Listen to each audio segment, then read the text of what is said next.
বৃষ্টি কেন দিবে? রাব্বে কারীম কেন বৃষ্টি দিবে? বৃষ্টি বন্ধ করে দিয়েছে। হ্যাঁ মহেশখালীবাসী, খুবই মনোযোগ দিয়ে শুনিয়া যান। আল্লাহর কোরআন বলল, যহারাল ফাসাদু ফিল বাররি ওয়াল বাহরি বিমা কাসাবাত আইদিন নাসি। ও আমার বান্দারা, তোমরা শোনো গো, আমি আল্লাহ জলে আর স্থলে বিপর্যয় আমি আল্লাহ সৃষ্টি করি। আপনাদের পাশেই তো সমুদ্র, সমুদ্রের ভিতরে আমি আল্লাহ বিপর্যয় দেই, স্থলে আমি আল্লাহ বিপর্যয় দিই। তাফসীরের মধ্যে আসছে স্থলের বিপর্যয় হলো অনাবৃষ্টি। অনাবৃষ্টি, অনাবৃষ্টি, বৃষ্টি বন্ধ করে দিবে আল্লাহ।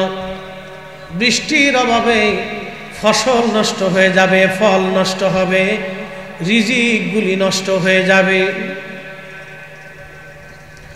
অতি বৃষ্টি দেখলেন আপনারা দুবাই, সৌদি আরবে, যেখানে বৃষ্টি হওয়ার কথা না সেখানে বন্যা হয়ে গেল। মরুভূমি, যেখানে পানি পড়ার সঙ্গে সঙ্গে পানি বালি চুষে নিয়ে চলে যায়, সেখানে গিরা পর্যন্ত পানিতে ডুবে গেল। যেখানে পানির দরকার সেখানে আল্লাহ গরম দিয়ে দিচ্ছে। অতি বৃষ্টি আর অনাবৃষ্টি। আল্লাহর কোরআন বলল, যহারাল ফাসাদু ফিল বাররি ওয়াল বাহরি বিমা কাসাবাত আইদিন নাস। এটা তোমাদের দু হাতের রুজি, আমি আল্লাহ জোর করে তোমাদেরকে দেই না। তোমরা রুটি রুজি করো, আমি আল্লাহ সেটা তোমাদের উপরে চাপাই দেই। এই সব কিছুই হলো তোমাদের গুনাহের ফসল। আমি আরো ব্যাখ্যা করতেছি, একটু বসতে হবে আপনাদেরকে। এইগুলি মানব জাতির গুনাহের ফসল, অপরাধের ফসল, অপরাধের ফসল। এইগুলি গুনাহের ফসল, অপরাধের ফসল। আল্লাহ রসুল বলেন, উম্মত তোমরা শুনে নাও, কিয়ামতের আগে হযরত ঈসা রুহুল্লাহ দুনিয়াতে আসবেন। তামাম পৃথিবীতে হযরত ইমাম মাহদী এবং ঈসা রুহুল্লাহ আলাইহিস সালাতু ওয়াস সালাম, তামাম পৃথিবীর মধ্যে তিনি ন্যায় নীতি কায়েম করবেন, ইনসাফ কায়েম হবে। সেই দিন পৃথিবীর কোনো মানুষ বেইনসাফ থাকবে না। এখন আপনি যাবেন বহু আদালত, বহু বিচারক টাকা দিয়ে বিচার করে, গরিব মানুষ হইলে বিচার পায় না। মামলা এমন আছে, বাপ মনোযোগ দিবেন, কষ্ট নেবেন না। বহু গরিব মানুষ মামলায় শেষ পর্যন্ত মামলায় যেতে চায় না, টাকার খরচা হবে, টাকা পাবে না, টাকা দিতে পারবে না, মামলা চলে না। অনেক জায়গা বিচার বসে, সালিশ দরবারে বিচার বসিয়া স্বজন প্রীতি করিয়া এই মানুষের মুখের দিকে তাকাইয়া টাকা পয়সা নিয়া অনেকের বিচারগুলি উল্টা বিচার করে দেওয়া হয়। সমাজটাকে যখন ন্যায় নীতি চলে যাবে, অন্যায় ভরে যাবে, আমার মালিক বললেন, আমি আল্লাহ আকাশ থেকে বৃষ্টি বন্ধ করে দিব, ফসল আমি আল্লাহ নষ্ট করে দিব, তোমাদের হায়াতের মধ্যে কমতি দিয়ে দিব, নানান ধরনের রোগ ব্যাধিগুলি আমি আল্লাহ চাপাই দিব। আজকে তার বাস্তব প্রমাণ। কথা বলেন ঠিক কিনা? অ্যাটেনশন, এটা আমার বক্তব্য, এটা আল্লাহ রাসূলের কথা বলতেছি। হযরত ঈসা নবী যখন পৃথিবীতে আসবে, तमाम পৃথিবী ন্যায় পরায়ণে ভরে যাবে, কোনো অন্যায় অপরাধ পৃথিবীতে থাকবে না। আমার মালিক বলবেন, জমিন রে, তুমি তোমার জমিন থেকে সমস্ত নিয়ামত আর রহমতগুলি বের করে দাও। ডালিম চিনেন আপনারা? এই ডালিম, একটা ডালিম এত পরিমাণে বড় হবে, একটা গ্রামের মানুষ একটা ডালিম খেয়ে শেষ করে দিতে পারবে না। একটা গাভীর দুধ এত পরিমাণে বাড়বে, একটা গ্রামের মানুষ একটা গাভীর দুধ খেয়ে শেষ করতে পারবে না। এত পরিমাণে আল্লাহ বরকত দিয়ে দেবে, শুধুমাত্র ন্যায় নীতির জন্য, ন্যায় নীতির জন্য, ইনসাফের জন্য, ইনসাফের জন্য। একবার জোরে বলা যাবে কি আল্লাহু আকবার? বুঝতে কি কোনো অসুবিধা?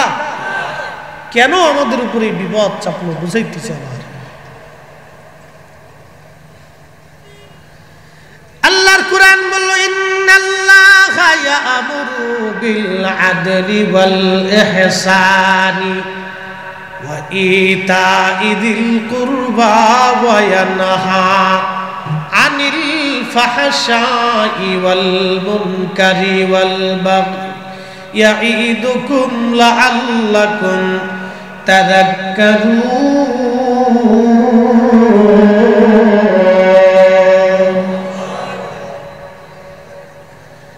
আল্লাহ বলেন, বান্দা তোমাদেরকে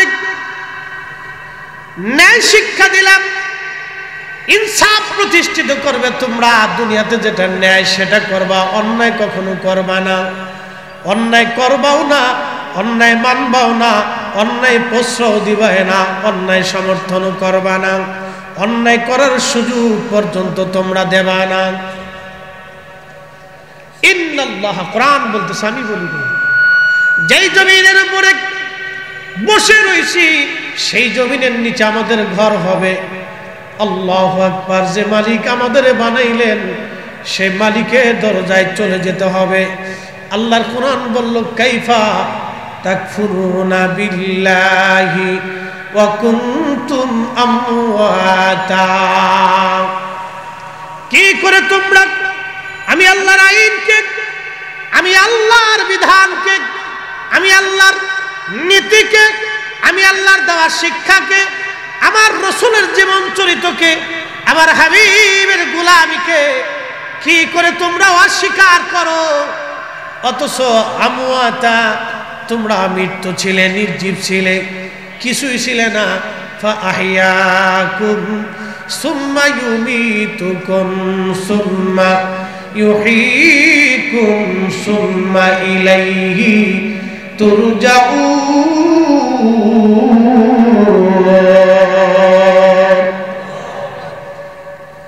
আমি আল্লাহ তোমাদেরকে জীবন দিলাম, জীবন দেওয়ার পরে আমি আল্লাহ আবার তোমাদেরকে মরণ দিয়ে দিব। দুনিয়ার এক সামান্য জীবন তোমরা পাবে, অল্প একটু জীবন তোমরা পাবে, সামান্য সময়। কত সময় আমি আপনাদেরকে বলে দিচ্ছি। আজ এখানে 100 বছরের কোনো মুরব্বী কি এখন বাঁচা আছেন? 100 বছরের কেউ এখানে বাঁচা নাই। এর অর্থ হলো 100 বছর আগে আমাদের অস্তিত্বই জমিনের মধ্যে ছিল না। 100 বছর আগে যারা ছিলেন তারা সবাই কবরে চলে গেছে, সবাই কবরে চলে গেছে, সবাই কবরে চলে গেছে, সবাই কবরে চলে গেছে। 100 বছর পরে আমরাও চলে যাব, আমরাও চলে যাব। একদিন মাটির ভিতরে হবে ঘরে, মন আমার কেন বন্ধু দালান ঘর, মন আমার কেন বন্ধু দালান ঘর। 100 বছর আগে যারা সবাই কবরে চলে গেছে, 100 বছর আগে স্মৃতি সৃষ্টির মধ্যে আমাদের কোনো অস্তিত্ব ছিল না। এখন যাদের বয়স 50, 40, 100 বছর পরে তাদের কোনো অস্তিত্ব দুনিয়াতে থাকবে না, কোনো কর্তৃত্ব থাকবে না, হুকুম জারি থাকবে না, কোলাহল থাকবে না, ব্যবসা বাণিজ্যও থাকবে না। আমার বাড়ি, আমার ঘর, আমার আমার আমার আমার বলে কিছুই সেই দিন থাকবে না। আমার আমার সারো, আল্লাহর জিকির করো, পাইলো পাইতে পারো খুদারি।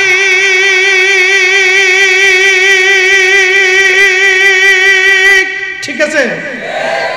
আমার আমার সারো, আল্লাহর জিকির করো, পাইলো পাইতে পারো খুদারি। ভাবাছে যার গায়ে দেখলে তার সিনা যায়, সর্বঙ্গ তাহার পুরারে, ভাবের ঘরে আলেক শহরে আল্লাহ রসুল বিরাজ করে রে। আমার বলে পৃথিবীতে কিছুই নাই, সব কিছু যেই মালিকের। একসাথে বলেন তো সেই মালিকের নাম কি? না না, আরো জোরে বলেন কে? এই সমুদ্রগুলি জোয়ার ভাটা হয়, এটা কি আমাদের আইনে না আল্লাহর আইনে? সূর্য সকালবেলা প্রতিনিয়ত উঠে বিকেলবেলা চলে যায়, আবার আমাদের আইনে না আল্লাহর আইনে? এই যে সৃষ্টির পরিক্রমা, এখন জ্যৈষ্ঠ মাস, বৈশাখের পরে জ্যৈষ্ঠ মাস, প্রচন্ড গরম, এটা কি আমাদের আইনে না আল্লাহর আইনে? পৃথিবীর সমস্ত এসি যদি বাংলাদেশে ফিট করে দেন, তারপরও আল্লাহ শুধুমাত্র সারা বাংলাদেশে একটা মেঘ দিয়া, একটা বাতাস দিয়ে, একটা বাড়ি দিয়ে গরম আল্লাহ উঠাই নিয়ে চলে যাবে। কোটি কোটি এসি ফিট করলেও ওই গরম ফেলা সারা ছুটানো সম্ভব হবে না, যেই গরমটা আল্লাহ ধাক্কা দিয়ে নিয়ে চলে যাবে। তার মানে সব ক্ষমতার মালিক আমার আল্লাহ। অতএব আল্লাহর জিকিরে, ফিকিরে, ইবাদতে, নামাজে, আল্লাহর আইনে বিধানে আমাদের ফিরে আসা লাগবে। আল্লাহ বলে দিলেন, ইন্নাল্লাহা ইয়া'মুরু বিল আদলি ওয়াল ইহসান, তোমাদেরকে আমি আল্লাহ হুকুম প্রদান করলাম, দুনিয়ার ভিতরে তোমরা ন্যায় করবা, অন্যায় করবা না, ন্যায় করবা, অন্যায় করবা না, ন্যায় করবা, অন্যায় করবা না, ন্যায় করবা, অন্যায় করবা না। একবার জোরে বলা যাবে কি আল্লাহু আকবার? হযরত ওমর ইবনে আব্দুল আজিজ বিশ্ববিখ্যাত ইসলামের প্রথম মুজাদ্দিদ, ওনার আগে কোনো মুজাদ্দিদ ছিল না। আল্লাহর মহান ওলি, ইসলামের দ্বিতীয় ওমর যাকে বলা হয়, ওনার ছেলে ছোট্ট বাচ্চা কেবল হাঁটাহাঁটি করা শিখেছে। এই ছোট্ট বাচ্চাটাকে নিয়ে বাইতুল মালে গেলেন। বাইতুল মাল তো বুঝতেছেন, সরকারি রাষ্ট্রীয় কোষাগার। ইসলামী খেলাফতের রাষ্ট্রীয় কোষাগারকে আরবিতে বাইতুল মাল বলা হয়। এই বাইতুল মালে চলে গেলেন ওমর ইবনে আব্দুল আজিজ ছোট্ট বাচ্চাকে হাতে নিয়ে। স্ত্রীর সাথে, বিবির নাম ছিল ফাতেমা। বন্ধু খুব মনোযোগ দিয়েন, সন্তান এবং বিবিদেরকে নিয়ে সঙ্গে চলে গেলেন বাইতুল মাল ঘুরে ঘুরে দেখার জন্য। যাওয়ার পরে দেখলেন বাইতুল মালে কিছু আপেল জমা হয়েছে, ফল।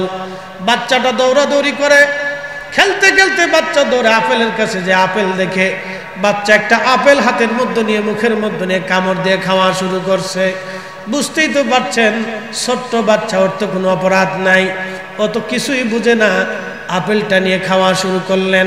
হযরত ওমর ইবনে আব্দুল আজিজ রাদিয়াল্লাহু আনহু দেখার সঙ্গে সঙ্গে দৌড়াইয়া যাইয়া বাচ্চার হাত চেপে ধরে, হাত থেকে আপেলটা সরাই নিয়ে গেলেন।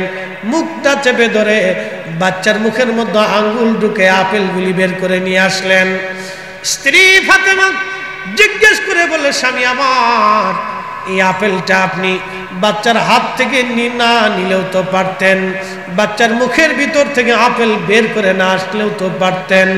হযরত ওমর ইবনে আব্দুল আজিজ ডাক দিয়ে বলল, বিবি রে, আমার সন্তানরা দুনিয়ার মধ্যে আমি কষ্ট দিলাম, যদিও আমার অন্তরে ব্যথা লাগতেছে, আমার বাচ্চার কান্নার আওয়াজ আমার অন্তরে ব্যথার কারণ। কিন্তু তুমি জানো, কঠিন মেশরের মাঠে আল্লাহর আদালত কায়েম হয়ে যাবে, আল্লাহর সুপ্রিম কোর্ট কায়েম হবে। ওই সুপ্রিম কোর্টে আল্লাহ আমাকে ডাক দিবেন, সারা রাজ্যের মুসলিম খেলাফতের হিসাব আল্লাহ আমার কাছে যাবেন। আমার সন্তান আজকে একটা আপেল খেয়ে ফেলবে, আমার সামনে সরকারি রাষ্ট্রীয় কোষাগার থেকে আমার সন্তান একটা আপেল খেয়ে ফেলবে। কিয়ামতের ময়দানে এই একটা আপেলের জন্য আল্লাহর আদালতের কাঠগড়ায় আমি আসামি হয়ে যাব।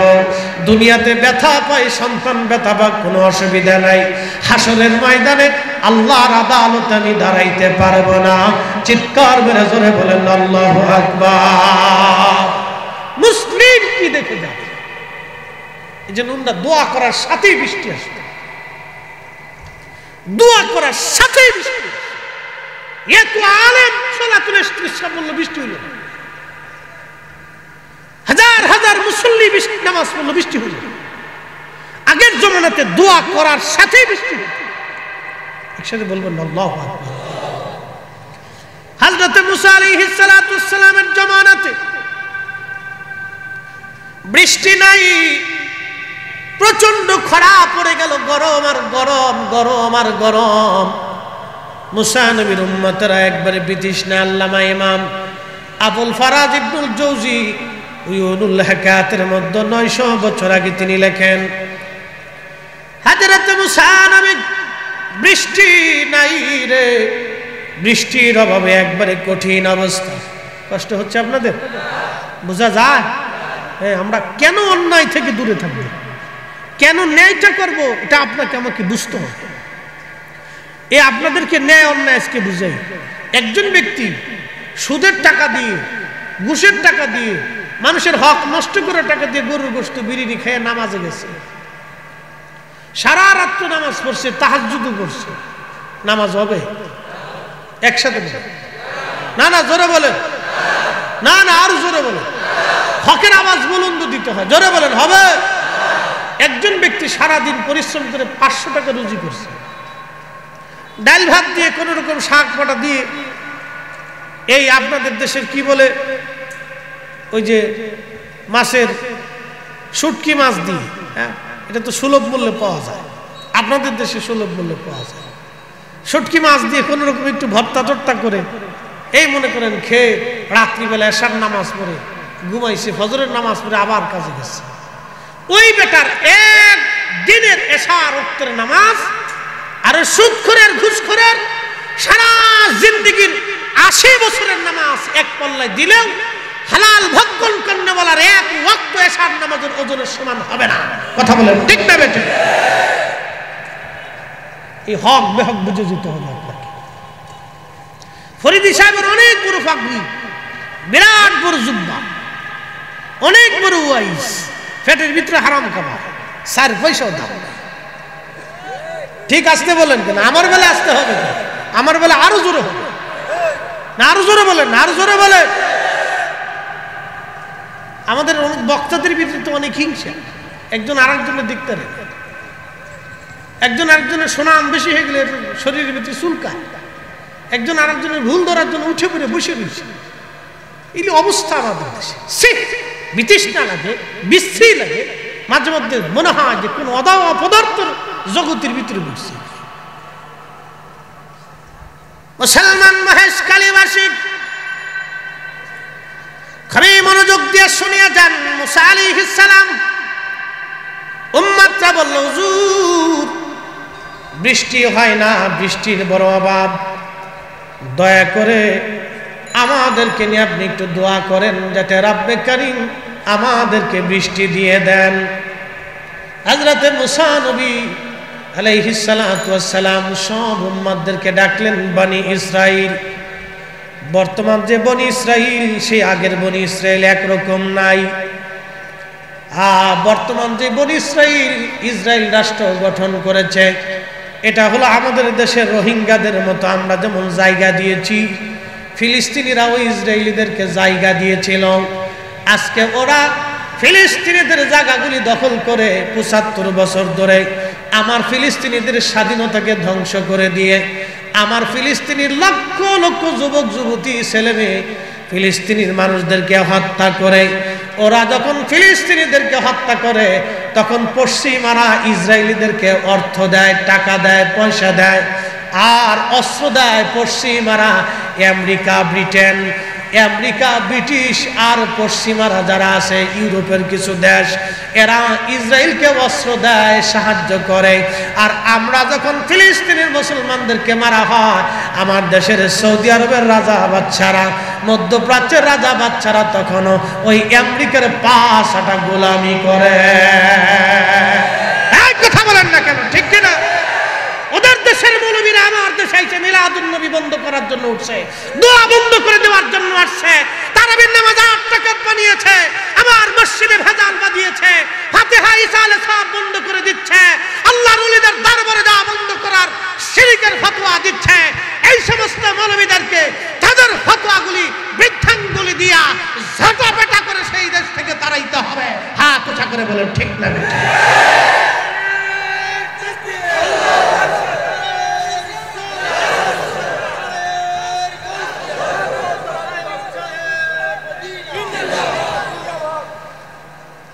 হক কথা তিতা লাগে, উচিত কথায় মাওই বাজার। মাওই চিনেন আপনারা? মাওই চিনছেন? আমরা ফরিদপুরি ভাষায় কয় মাওই। মায় অর্থ হচ্ছে ভাইয়ের শাশুড়ি। আপনাদের দেশে কি বলে? মই মই আচ্ছা মই হ্যাঁ আই নজানি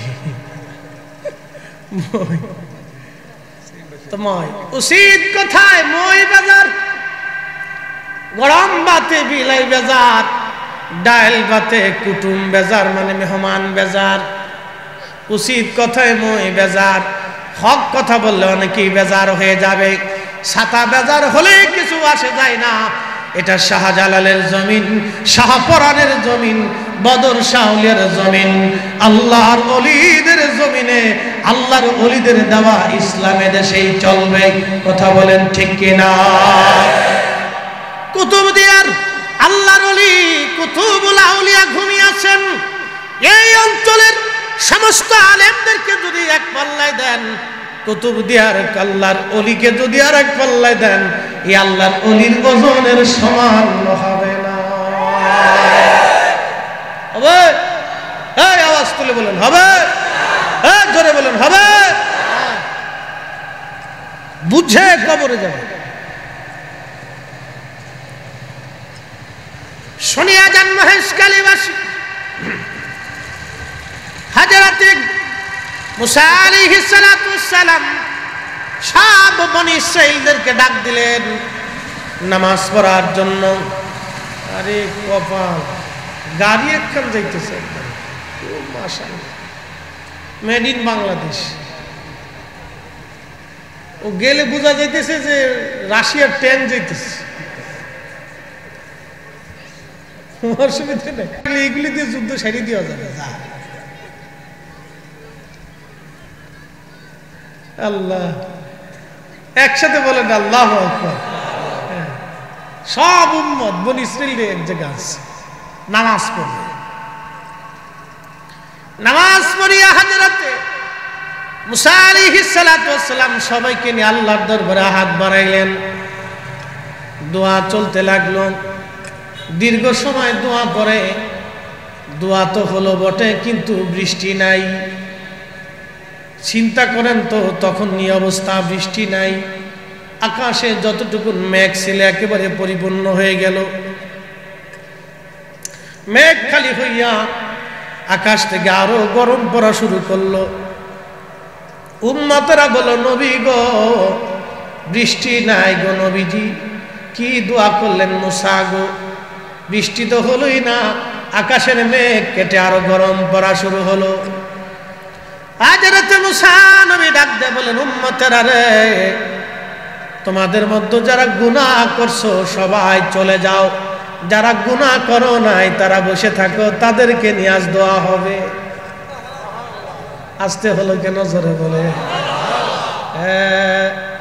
সালাতুল ইস্তিসকা হয় কিন্তু বৃষ্টি নামে না তার মানেই হলো শ্রোতা বক্তা কেউ গুনাহ থেকে মুক্ত না আল্লাহ দোয়া পছন্দ করে না হাত পছন্দ করে না হাত পছন্দ করে না কারণ জমিনে অলি অলি অলি অলি নাই জমিনে অলিরা আমাদের মাঝে নাই অলিরা আমাদের মাঝে নাই অলিরা আমাদের সঙ্গে যদি হাত তুলতো আল্লাহর আকাশ থেকে বৃষ্টি আসা শুরু হইতো কথা বল না কেন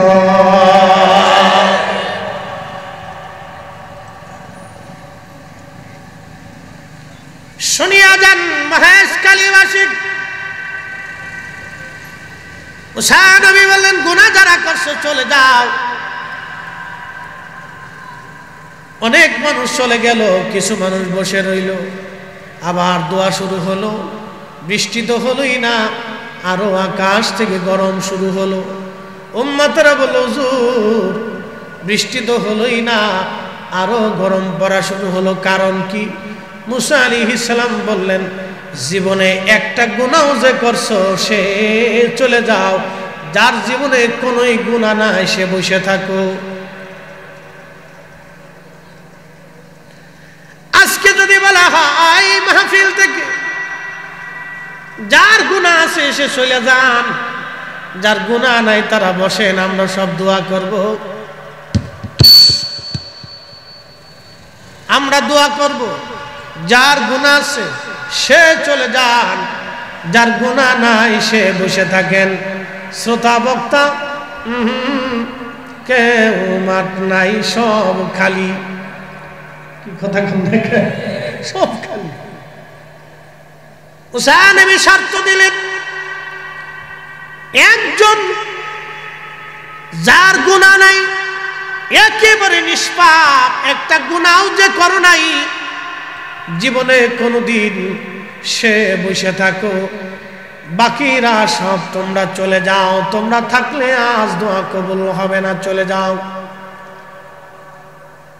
সব যেতে যেতে চলে গেল, একবারে মাঠ ফাঁকা, বিরাট বড় প্রান্তর, লক্ষ লক্ষ মানুষ চলে গেল। মুসা নবী দেখে রে, মজলিসের বিরাট প্রান্তরের এক কোনায় এক অন্ধ কানা বসে রইছে। ডাক দিলেন, কিরে কানা, তুই কি শুনিস নাই? আমি কি বলি নাই একটা গুনাহ যার আছে চলে যেতে বলছি, সব চলে গেল, তুই অন্ধ কেন রে বসে আছিস, কারণ কি? অন্ধ ডাক দে বলল, হুজুর জীবনে আমার মনে পড়ে না আমি কোনোদিন কোনো গুনাহ করেছি। না না, চিৎকার মেরে জোরে বলেন আল্লাহু আকবার। এওলি আল্লাহর বাংলাদেশ, শহীদ গাজীর বাংলাদেশ, রহম করো আল্লাহ, রহম করো আল্লাহ। শাহজালালের বাংলাদেশ, খান জাহান আলীর বাংলাদেশ, রহম করো আল্লাহ, রহম করো আল্লাহ।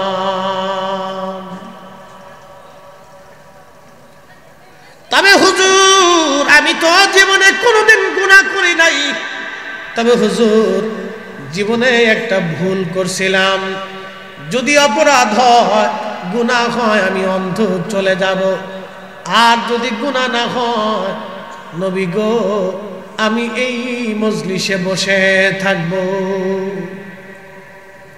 মুসা নবী বললেন, উম্মতরে কি ভুল করছিলা বলো? ওই লোকটা কেঁদে বলল, হুজুর আমি রাস্তা দিয়ে যাচ্ছিলাম, সদর রাস্তা, রাস্তার পাশে একটা বাড়ি ছিল, এই বাড়িতে সদর দরজাটা খোলা ছিল, আর ঠিক এমন সময় সদর দরজার দিকে আমার চোখ চলে গেল। ওই চোখটা অন্দর মহলের এক বেগানা নারীর শরীরের প্রতি যায় নজর পড়ল। অন্দর মহলে মহিলার তারা তার নিজস্ব পরিস্থিতির উপরে থাকে, তারা তো বাইরে যেইভাবে বোরকা পরে পর্দা করে আসে, ঘরের মধ্যে তো এইভাবে বোরকা পরা থাকে না। অন্দর মহলে সুদর্শনী নারী, তার শরীরের উপর আমার নজর চলে গেল। সাথে সাথে আমি আমার চোখটাকে ঘুরাইয়া আমি আমার চোখে ধমক দেওয়ালাম, চাপ আজকে বেগানা নারীর দিকে আমাকে ঘুরাই নিলি, তোকে রক্ষা দিব না, এই কথা বলে আমি আমার চোখটাকে নষ্ট করে ফেললাম। হুজুর আপনি আমার অন্ধ দেখেন, আমি অন্ধ ছিলাম না, গুনাহ থেকে বাঁচার জন্য নিজেকে অন্ধ করে ফেলছি, যদি গুনাহ হয় আমি ময়দান ছেড়ে চলে যাব। সুবহানাল্লাহ কি বাজ্যা করে আরো জোরে কি বুঝলেন? বুঝা যাক আমার দেশে হচ্ছে কি জানেন? এই যে আমার দেশের পরকীয়া, প্রেম প্রীতি ভালোবাসা, ছেলেরা মেয়েরা, সেদিনও সংবাদে দেখলাম এক মেয়েকে 27 দিন পর্যন্ত ঘরের ভিতরে বন্দি করে তার সাথে ধর্ষণ করছে, ভিডিও করছে, এগুলি বিদেশে পাচার করা হয়। কালকে খবরে দেখলাম 64,000 নারী বাংলাদেশ থেকে পাচার হয়েছে পতিতার জন্য বহির্বিশ্বে। আমার দেশে হচ্ছে কি? আমার দেশের মেয়েরা বেহায়াপনাতে এই আপনার আরকে পার্কে ছেলে পছন্দ হলে মেয়ে পছন্দ হলে এই সমস্ত অবৈধ কাজ চলতেছে, যেখানে সেখানে জানা ব্ল্যাকমেইল চলতেছে। আপনার মেয়েকে সতর্ক করতে হবে, সাথে নিয়ে যাবেন, সাথে নিয়ে আসবেন। আপনার সন্তান কোথায় কি করে শুধু ইঁদুরের বাচ্চার মতো জন্ম দিয়ে ছেড়ে দিলে হবে না। আপনার স্ত্রী সন্তান সন্ততিকে একবারে কড়া পাহারায় নজরে রাখতে হবে। কথা বলেন ঠিক না?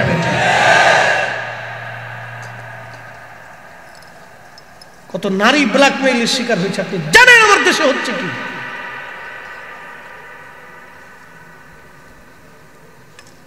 সেই দিন কনসার্ট হয়েছে, পাকিস্তান থেকে শিল্পী এসেছে। এগুলি না আসলে তো বুঝারই কায়দা নেই। মহেশখালীতে কনসার্ট দেন, সাগরের পারে কক্সবাজারে দেয়, দেখবেন হাজারে হাজারে লাখে লাখে যুবক আর যুবতী উলঙ্গ হয়ে অর্ধ উলঙ্গ হয়ে কনসার্ট দেখার জন্য আসছে। সে কারণে কারো স্ত্রী, কারো বোন, কারো ভাগিনা, কারো আত্মীয়, কারো ভাতিজা, কারো এইগুলো কনসার্ট দেখার জন্য আসতেছে অর্ধ উলঙ্গ হয়ে, প্যান্ট শার্ট জিন্সের প্যান্ট পরে। বৃষ্টি আসবে, বৃষ্টির আশা করতেছেন, খোদার গজব আপনার জন্য অপেক্ষা। আপনি গাহিব হয়ে আসবে এগুলি দেখতে। একটা নারী যদি, বাঙালি নারী, সে তার নিজস্ব সংস্কৃতি পর্যন্ত ভুলে গেছে। আজ বাঙালি নারী তার নিজস্ব সংস্কৃতি ভুলে গেছে। পর্দা ইসলামী সংস্কৃতি পরে আসেন, আমার দেশের সংস্কৃতি ভুলে গেছে সে। কতটা বেহায়া হলে, কতটা নিচু হলে আমার দেশের নারী জাতি জিন্সের প্যান্ট, হাফ প্যান্ট প্যান্ট পরে দেখার জন্য যাচ্ছে, পুরুষের সাথে অবৈধভাবে নাচানাচি করতেছে, ঢালাঢালি করতেছে। ঠিক লজ্জা করে এগুলি দেখলে কুত্তা পর্যন্ত শরম পায়, কুকুর পর্যন্ত তাদেরকে দেখলে শরম পায় যে তোরা মানুষ হলি কেন। মানুষের বেহায়াপনা, অবৈধতা, অকর্ম কুকর্মের একটা সীমা থাকা উচিত। এগুলি সীমাকে ছেড়ে প্রকাশ্য হওয়ার জন্য এগুলি না মাঠে নেমে পড়েছে। এই শাহজালালের জমিন, শাহজালাল ইয়ামানি 360 আউলিয়া যে রক্ত দিয়ে ইসলাম এনেছিল, দ্বীন এনেছিল, সুন্নাত এনেছিল, হযরত মিরান সাতাদারির জমিন, শাহ আলী বাগদাদির জমিন, খানজাহান আলীর জমিন, কমরউদ্দিন রুমির জমিন, মালিক শাহর জমিন, হযরত গালমাজ ভান্ডারী রাহমাতুল্লাহ আলাইহির জমিন, হযরত 12 আউলিয়ার জমিন, অসংখ্য আউলিয়ার জমিন, কুতুবের জমিন, আব্দালের জমিন, খাজা নাথপুরের জমিন, খাজা আলীর জমিন, খাজা বাবা আজমিরের জমিন, কুতুবউদ্দিন কাকির জমিন, নিজামউদ্দিন আউলিয়ার জমিনে, এই জমিনে আমরা বেহায়াপনাকে কখনো প্রশ্রয় দিতে পারবো না। হাত উঁচা করে বলেন ঠিক না বেঠিক?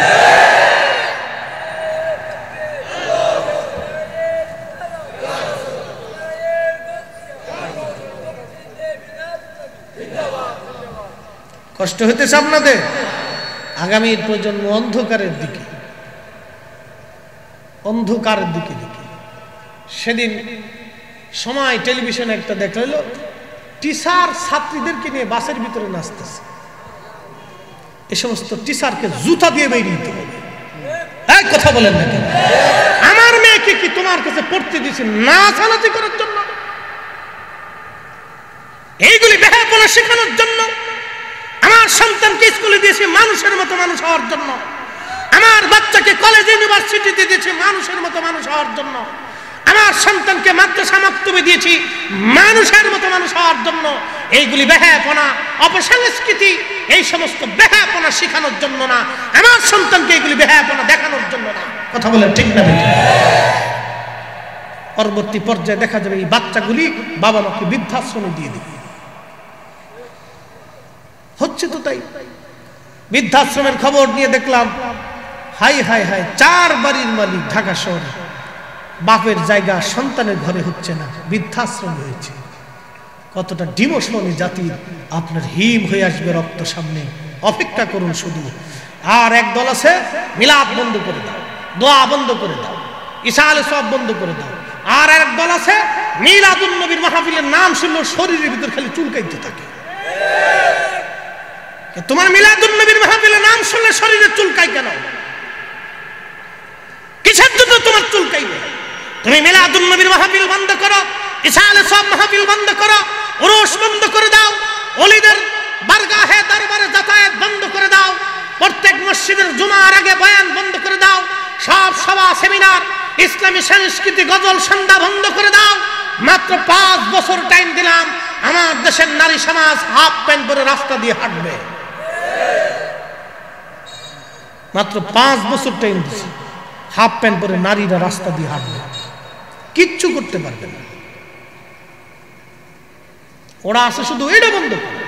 এই জন্য আমি মনে করি এই কঠিন সময়ে আমাদের উচিত প্রত্যেক ঘরে ঘরে কোরআন শরীফ খতম দেওয়া, প্রত্যেক ঘরে ঘরে মিলাদ শরীফ চালু করা, নবীর দুরূদ সালাম চালু করা। হাত উঁচু করে বলেন ঠিক না বেঠিক? এই না জোরে বলেন ঠিক না বেঠিক? বলে ঠিক কিনা?